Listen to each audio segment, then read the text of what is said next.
सिंधुदुर्ग जिल्ह्यातील मालवण राजकोट येथील छत्रपती शिवाजी महाराज यांचा पुतळा कोसळल्यानं महाविकास आघाडीनं राज्यात आंदोलन सुरू केले। या पार्श्वभूमीवर आज शिवाजी महाराज चौकात राष्ट्रवादी काँग्रेस शरद पवार गटाच्या वतीनं आंदोलन करण्यात आले। यावेळी राष्ट्रवादी काँग्रेस पक्षाचे महानगर अध्यक्ष दीपक जयस्वाल यांनी सदर प्रकरणाची चौकशी फास्ट ट्रॅक कोर्टाच्या माध्यमातून करत कारवाई करण्यात यावी आणि ज्या कंत्राटदारानं पुतळा बनविला त्याला कायमचं ब्लॅकलिस्टमध्ये करण्यात यावं।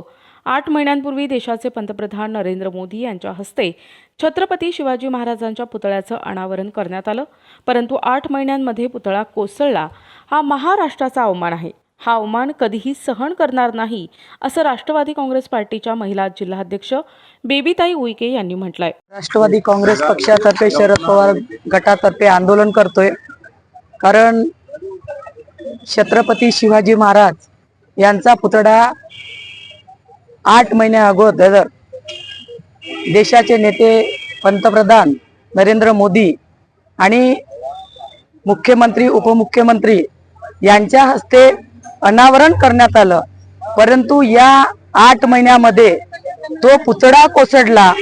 ही महाराष्ट्राचा पूर्ण या अवमान आहे, छत्रपती शिवाजी महाराजांचा अवमान आहे।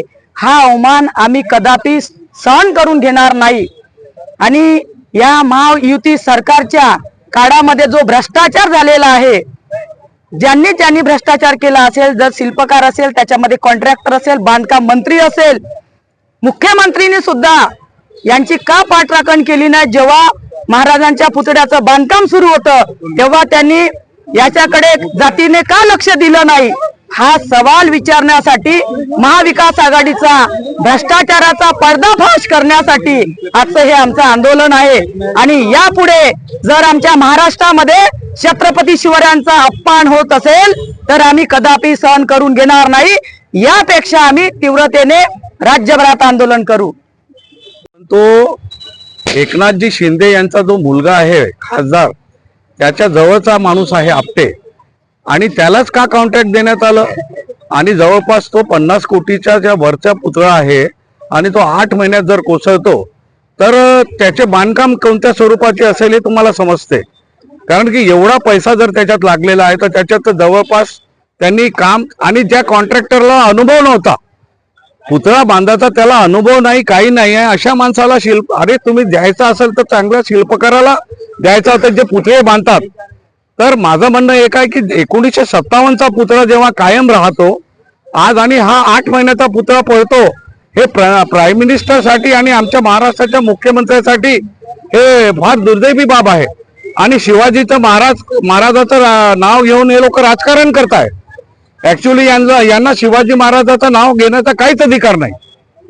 तर माझं म्हणणं आहे की ज्याप्रमाणे बलात्काराच्या केसेस फास्ट ट्रॅकवर चालतात त्या पद्धतीने या शिवाजी महाराजांच्या पुतळ्याचा जे FIR झालेला आहे ते फास्ट ट्रॅक कोर्टवर टाकावं आणि याला जास्तीत जास्त सजा करावी की जेणेकरून दुसरा कॉन्ट्रॅक्टर असं करणार नाही आणि त्याला कायमचं ब्लॅकलिस्टेड करावं, त्याला याच्यानंतर कोणतंही काम मिळालं नाही पाहिजे। प्रतिनिधी अमन कुरेशी, NTV न्यूज मराठी, चंद्रपूर।